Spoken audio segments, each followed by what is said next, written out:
খামারি দেখার আগে আমি শুকরের বাচ্চাটাকে নিয়ে জলদি পালিয়ে যাই। আরে ওই বিড়াল, তুই আমার ফার্ম থেকে শুকরের বাচ্চা নিয়ে পালাচ্ছিস কেন রে? দাঁড়া বলছি, দাঁড়া।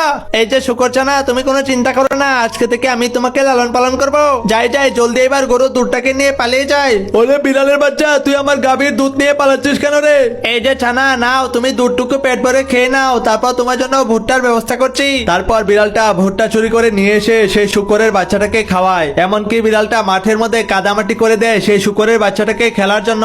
এই বাচ্চা, তোমার শরীরটা অনেক নোংরা হয়ে গিয়েছে, দাঁড়াও আমি তোমার শরীরটাকে পরিষ্কার করে দিচ্ছি। এই যে শুকরছানা, দেখলে তো আমি তোমাকে কত যত্ন করে রেখেছি। এইবার তুমি গিয়ে তোমার বাকি বন্ধুদেরকেও আমার কাছে নিয়ে আসবে, আমি সবাইকে একইভাবে আদর করে রাখবো।